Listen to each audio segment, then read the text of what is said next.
Hi, everyone. Can you? Hi, everyone. Just checking if you can hear me.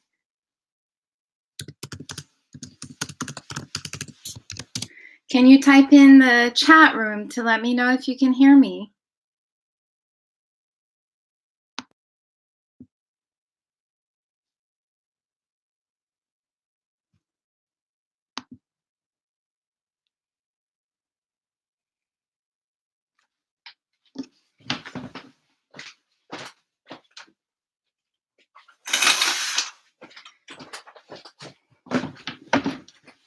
Hi, everyone. Can you hear me? If you hear me well, I guess, put it in the live stream. I'm really happy to have you here. I've got some really amazing questions from a couple of you, so I think we can get started.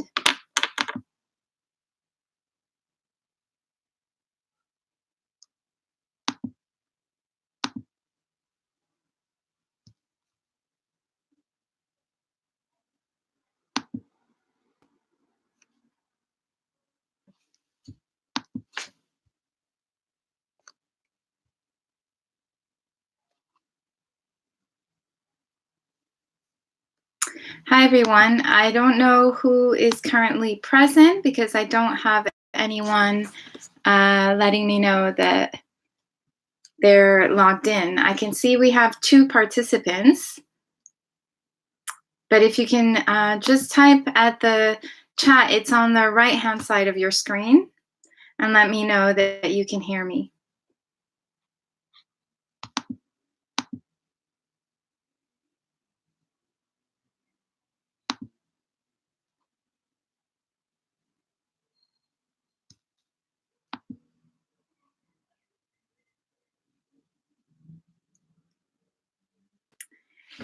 Hi, everyone.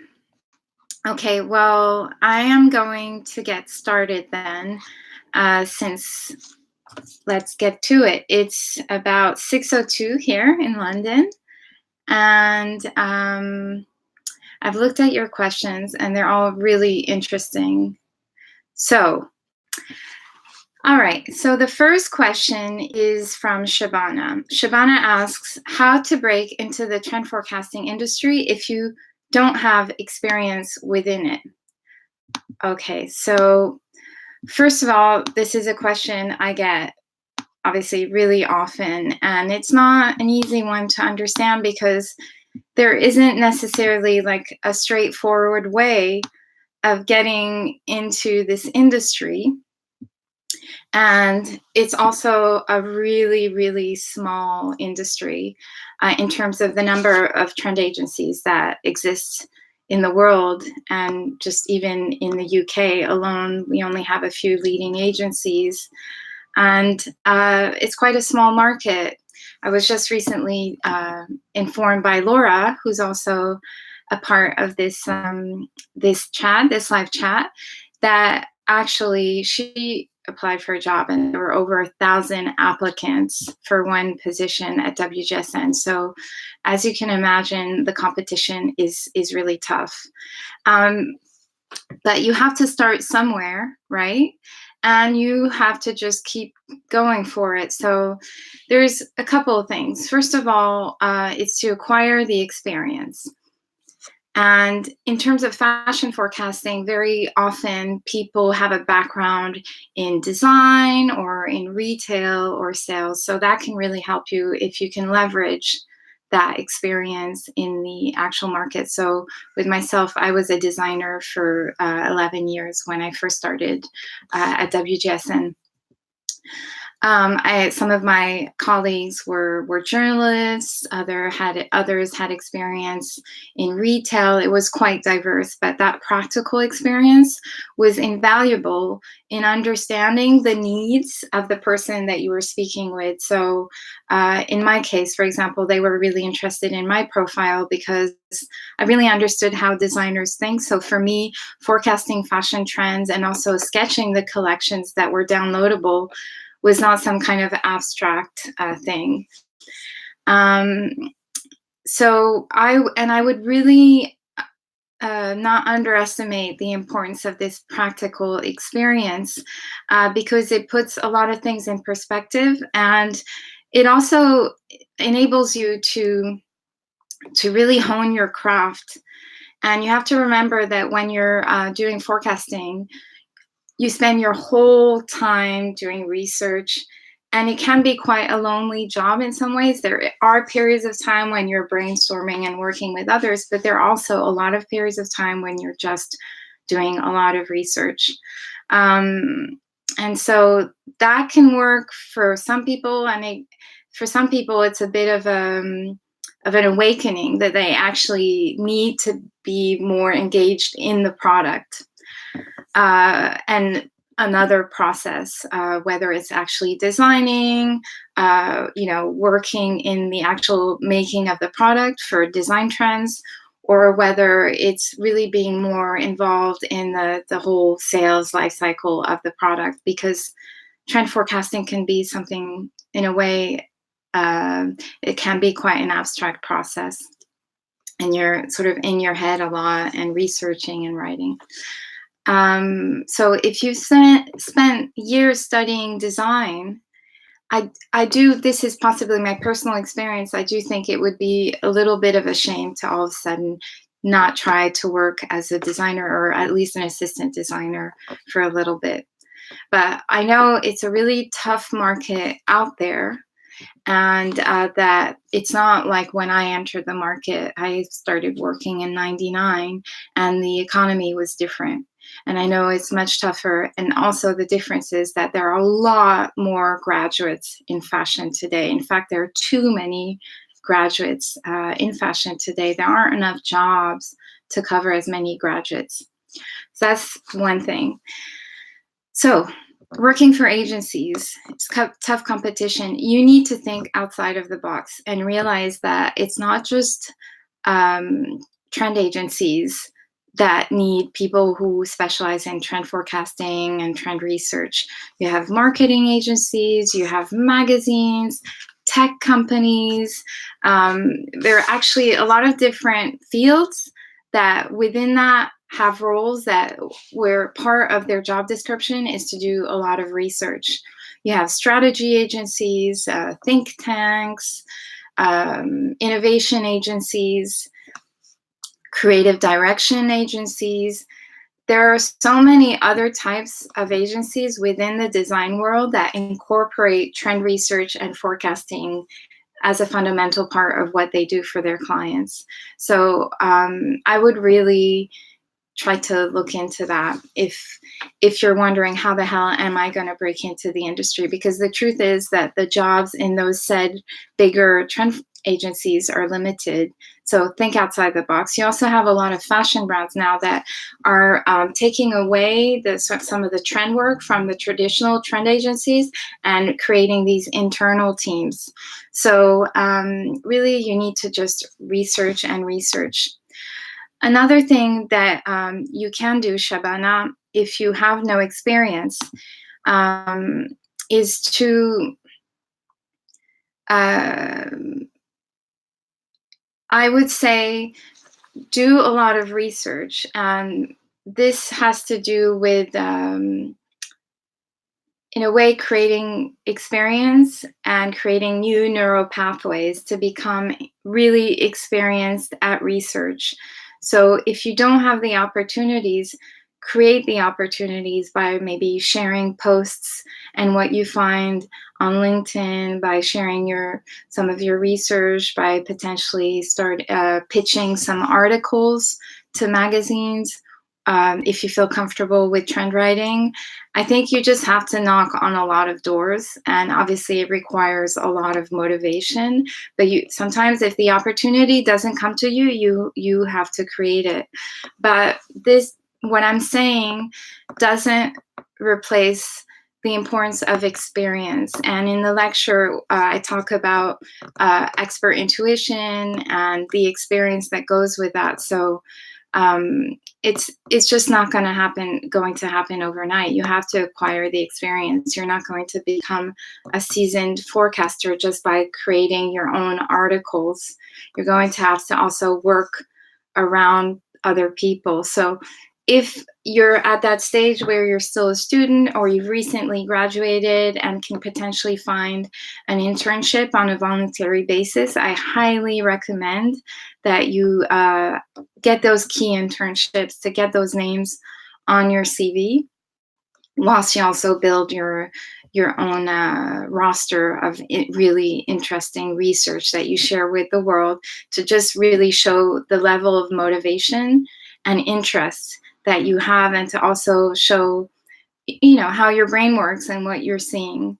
So, when I was forecasting, obviously I started at a big agency, but at one point I took a leap of faith and started my own agency. And I just knocked on a lot of doors, wrote a lot of articles for magazines. Obviously, I had a lot of experience, but if you can just try to create that experience, get those key internships, that would be really great. And try to land some articles, try to create your own trend mood boards and portfolio, and see what you can do. If you can't enter those trend agencies, like I said, knock on other doors, such as creative direction agencies, magazines, marketing and PR agencies, other agencies that are always trying to look at what's next.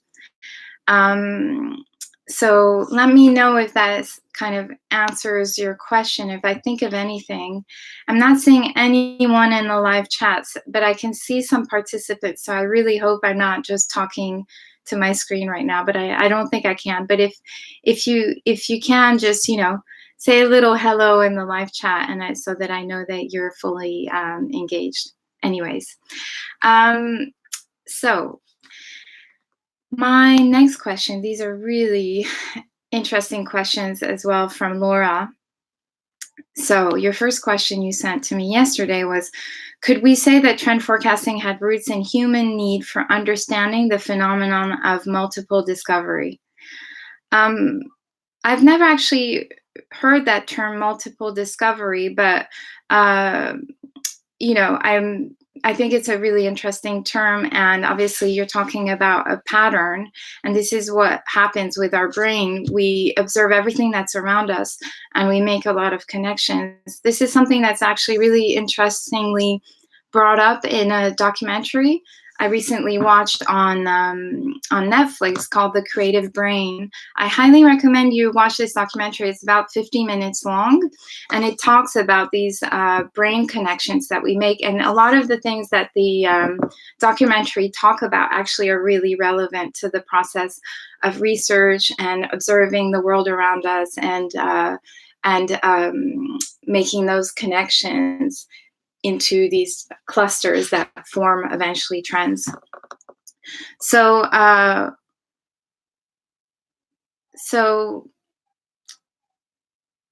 don't think all of this is a coincidence, which was your question, Laura. In terms of multiple discovery, is it a coincidence? This pattern of behavior, it's usually not a coincidence. And this is what is so fascinating about trends. And that's why it's so important to research wide and to really understand the world in a broader sense, from art to what's going on in science, to what is going on in society, in food, etc. In this documentary, The Creative Brain, that I was mentioning, it's very interesting to see many of the innovators that are interviewed talk about how important it is, and to look at what is not in your field of interest in order to innovate. So, for example, a fashion designer, do not look at fashion directly to see what's new, to sense what's going on. Look elsewhere, which really echoes the trend ecosystems that I talk about. And so that's where really these, maybe I can call them fake coincidences, happen, because in fact they're happening in different fields in different ways, maybe manifesting themselves slightly differently, but they're essentially very similar and create a pattern of behavior. I can't think off of the top of my head of like a specific example, but when a trend manifests itself across the board, for example, let's look at biotech, for example. Biotech has had a hugely renewed interest for a number of reasons. Well, the first one is obviously sustainability. So you're seeing many materials designers harnessing the power of bacteria and science to create these new materials. We've also had the price of DNA research and manipulation completely dropped in the last couple of years. So that's also really increased the expenditure of biotech. We also have the explosion of the beauty sector, which has really, really pushed biotech and also harnessed biotech in terms of looking younger, of all sorts of technologies in terms of fighting old age. And we've also had, in general, the development that a designer can almost be a scientist as well. So all of these things are happening at the same time, and it's coming to a tipping point where everyone is talking about biotech and fashion materials. For example, Stella McCartney for Adidas just released yesterday a material that's made from a special type of components. I have to pull up the article to remember exactly. It's so fresh in my mind, but I can send you the link right now so you'll see what I'm talking about. But essentially, the materials are completely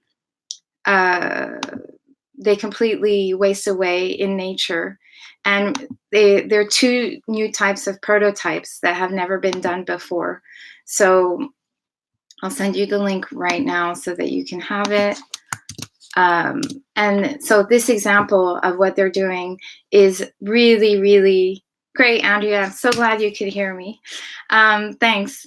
So this article I just shared in the chat box is a good example of cross-triangulation with biotech. So forging ahead, Adidas has just created with Stella McCartney 100% recyclable hoodie.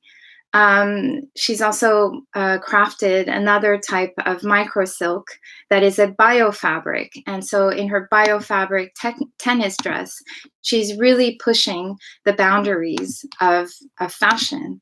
And I think that with these developments in biotech, in fashion, and then you have brands such as, great, you've read the article, Andrea, great. And then you have brands like Alpro. Alpro recently developed a packaging that you could actually eat. So let's say in the future, with the development of biotech in clothing, could it be possible that one day we might even be able to eat our clothes? I know this sounds very far-fetched, but this is the type of coincidence, Laura, that you're asking about, and that is so fascinating with trends. But it really, at the end of it, comes down to human nature, and what you're asking is quite almost metaphysical and spiritual in a way, because we are all connected, and we need that sense of connectiveness in a very primitive way in order to function cohesively as a society.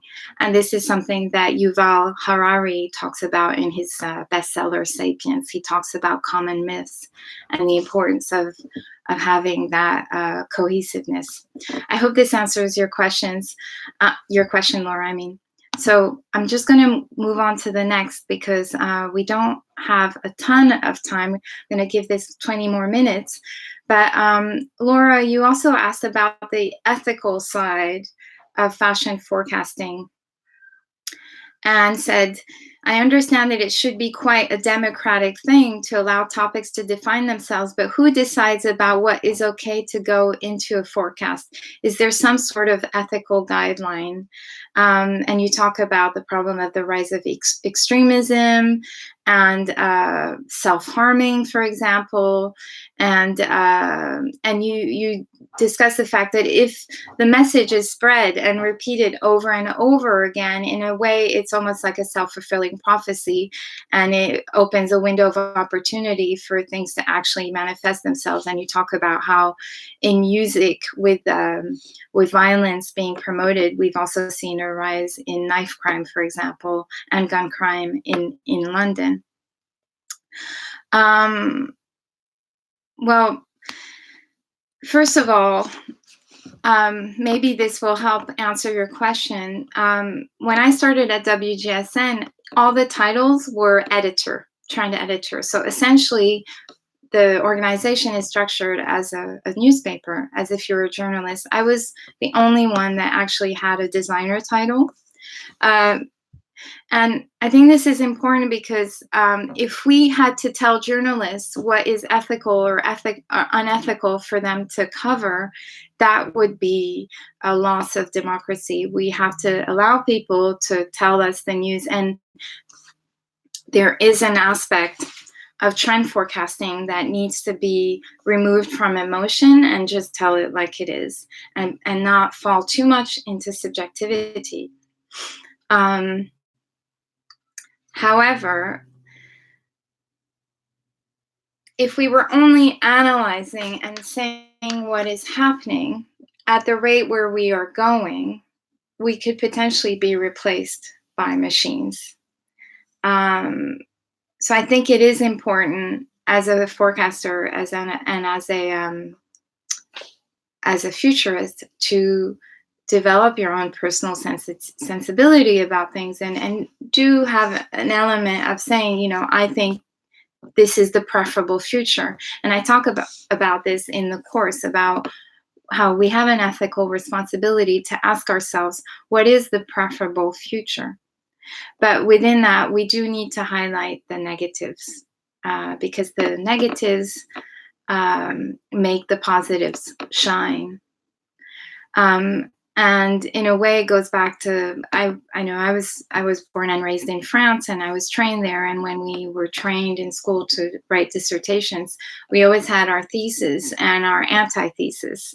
So you have to see two sides of the coin in order to develop a really well-rounded opinion, in a way. And I think that's the problem also in today's world. There's not enough bipartisanship. There's not enough understanding of other people's views. And we need to restore that. And we need to step outside of our comfort zone and understand what is going on in another stream of the world. And otherwise, it's just too biased. So yes, we have a responsibility not to promote negative messages. But I think that's the case with almost any organization today. In some of my trend reports, I talk about purpose business and the purpose economy, which is something that The Economist, the Economist has a really interesting magazine dedicated just to that. Now purpose is not really a choice. I think it's just a given, a little bit like sustainability. So we do need to look at our forecast with a sense of social and civic responsibility, but I don't think that we should act as censors or vigilantes either. And we have to have also a very subjective view of things, because otherwise we run the risk of losing some credibility. So, for example, when I talk about how some of the results in the census report in 2016 in America potentially affected the results of the election and helped Trump get into power, and how now we're seeing the flip side of that, where they're adding this very controversial question to the census for 2020. This is just a ripple effect of some of the census report results that came out in 2016 showing that minorities will essentially be outweighing Caucasian populations. These are numbers, I'm not inventing them, but they're really important to cite. And when I cite the in light of Donald Trump's election and talk about it, it's just stating a fact, and it's putting a different light on something. But it's also underlying a certain message that I talk about, which is the rising majorities and how these new majorities and how this is causing a lot of tension in the world. So your next question, which is Laura's question again, really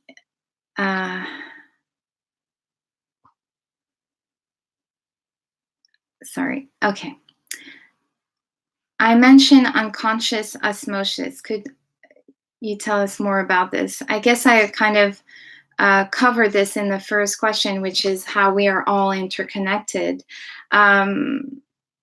Nonverbal communication is a very powerful thing, and it's something that is now proven by scientists that certain parts of our brain light up when we are together, and even people who live together, couples who have been together for a long time, they feel the same thing at the same moment. The same parts of their brains light up.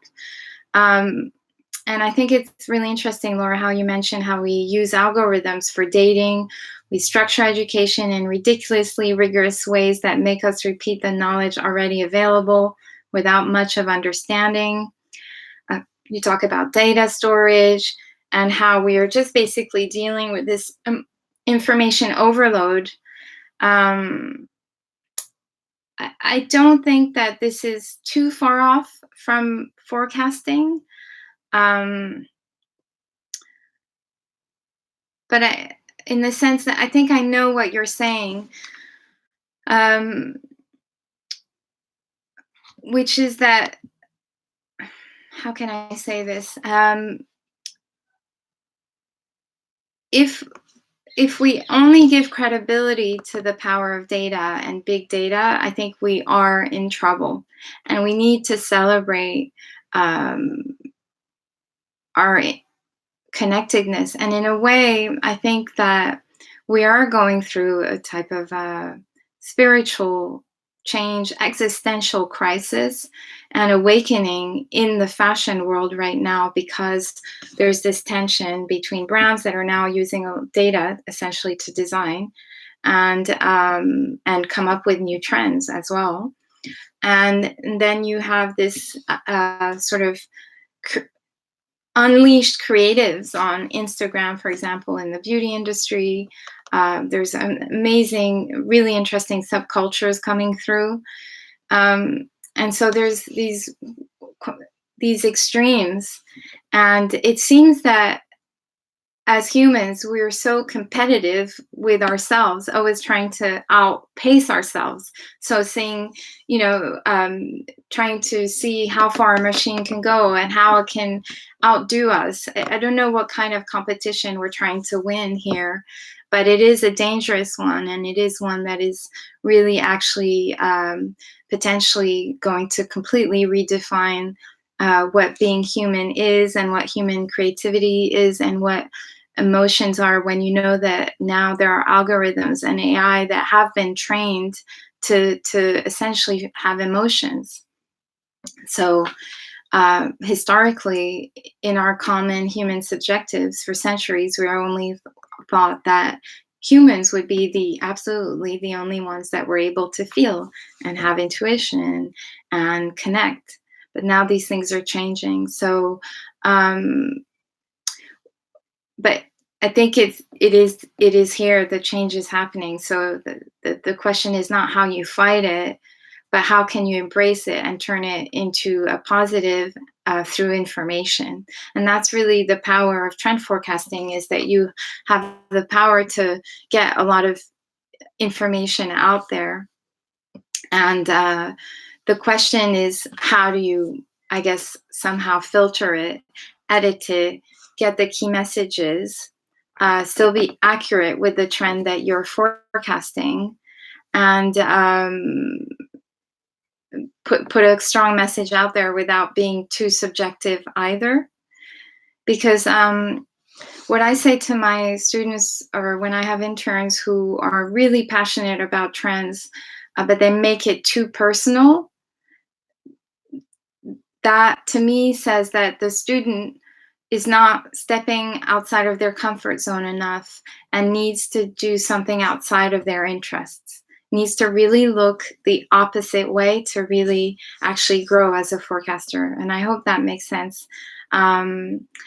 So I think that's about it for the questions I've received from you today.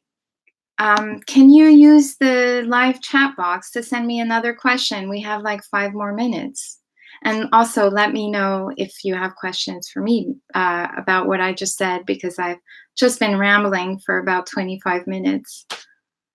So, Andrea, do you have any questions?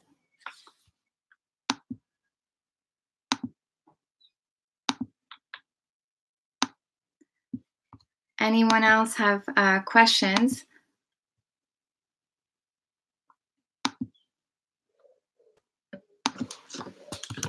Just gonna type it in the live chat.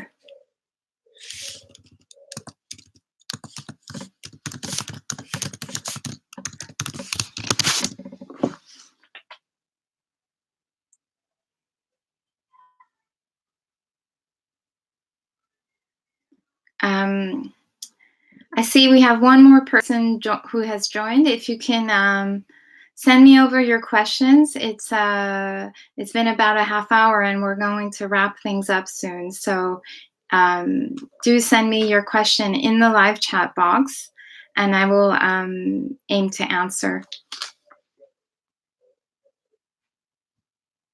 Let me see if anyone has sent me a question on Trello. Let's see.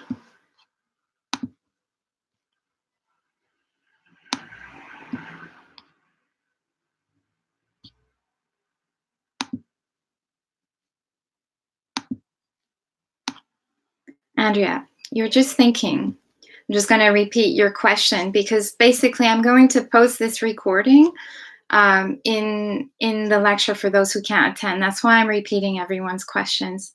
So Andrea, you're saying, I was just thinking, if trend forecasting may be based only in data in the future, wouldn't it lose part of its meaning? I mean, our own point of view and intuition. Well, I personally agree, unless you were able to train a machine to have intuition, unless you were able to train a machine to actually have a point of view. I mean, I'm just being devil's advocate, but there are already, for example, I forgot which company it is, but there's a CEO of a big company right now that all of his communications, all of his personal profile, everything he says is being entered into an AI so that he could continue actually running his company and making decisions after he dies. And there's been also a social experiment a couple years ago with a model who passed away. And from his social media feed and all of his text messages that were uploaded into an AI, his social media lives on and he continues to chat with his followers and post, and his personality has evolved. So I think a trend forecast cannot only be based on data, because data can point to very interesting future projections.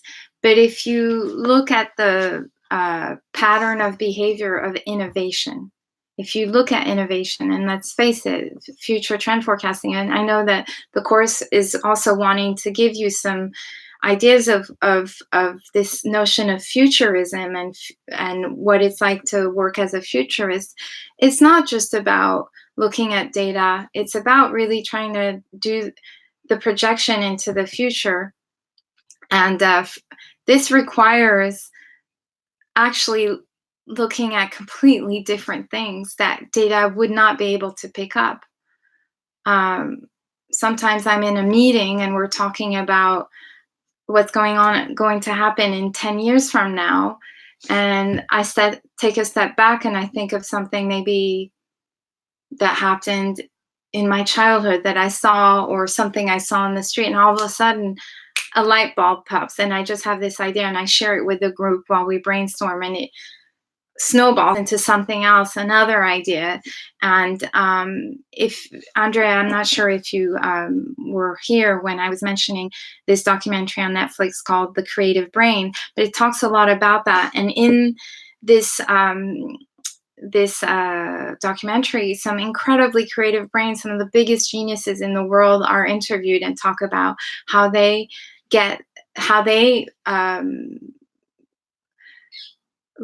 are inspired for the future and see what's going to happen in the future and innovate towards that based on things that have nothing to do with their field of expertise. And that's where I think data will have a real blind spot. The other blind spot that I think some of us don't think about is how our brains change. And our brains are incredibly plastic. There's a really interesting book that it's also a bestseller that I've been nursing for a while. It's called The Brain That Changes Itself. It's by Norman Deutsch, and it talks a lot about how our brain is constantly rewiring itself, and we're creating new neural pathways. And in this future human, maybe there will be new ways that we can process data in a very powerful way. I think what you should look at, Andrea, is HI, which is human intelligence. And the biggest experts in AI, artificial intelligence, are warning the world that if we do not make HI and AI partners, it will be a very dangerous thing. And that even though a machine can generate from, if a machine, for example, analyzes hundreds of images, it will do it in 2 hours or an hour, whereas a human being will be doing it for 24 hours. So, of course, machines and data are powerful, but the way the machines will actually read the images will not be intelligent the way a human can read these and interpret these images. So, I think data is a really hot topic. Everyone talks about it. I think a lot of people feel threatened by it. And there are many, many interesting ways to harness data, but you have to pair it with other insights. So there's a report that I talk about in my data lecture, which is a recent report by Hypebeast, which I'll link again. You might have read it. Hypebeast report. I'll just look at it right now.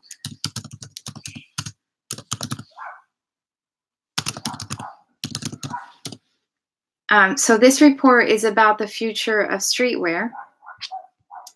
And it's an incredible, it's a very interesting report. And it's, I'm trying to find it online, and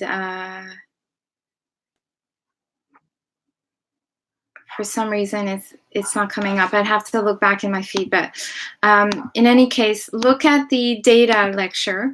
It's listed as one of the links for inspiration.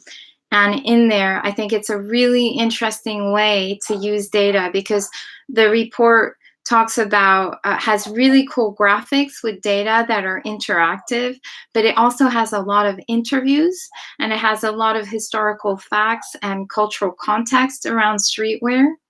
And so I think that's a really good way of doing a report. However, it's a report, it's not a forecast, okay?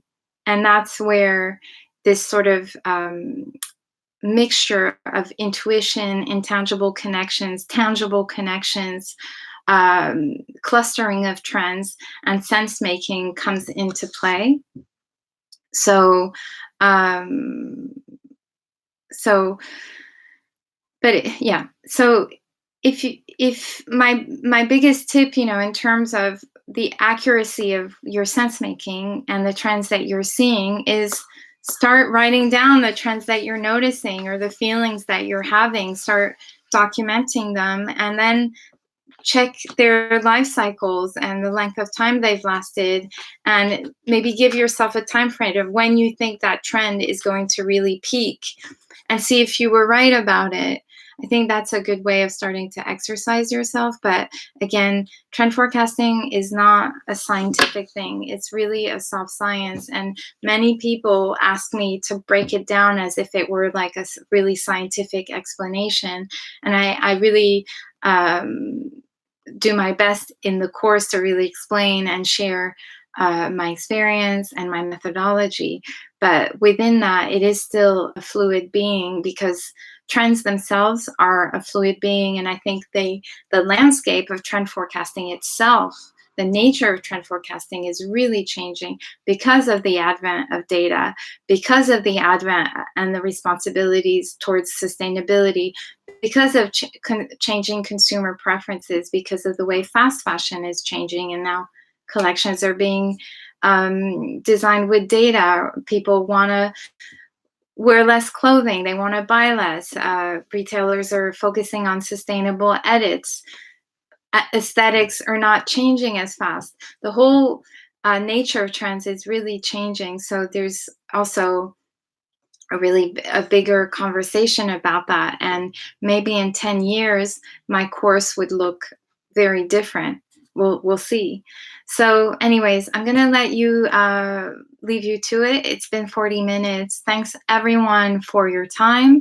It's very much appreciated. You had some really great questions. I love the participation, and just continue sending over these questions. I'll do my best to address them, and I'll be trying to schedule these sessions roughly, once every week, once every 10 days. Okay, but I also, obviously, these sessions are also dependent on your feedback and input and collaboration. So as you come up with questions, to just keep a list going and send them to me. And even if you can't attend the session, I'll address them and then post the live session recording in the lecture. All right, I'm going to end the stream. Thanks, everyone. Thank you, Andrea. Thank you, Laura. Thank you, Shabana, for these great questions. And I'll see you again soon. Bye.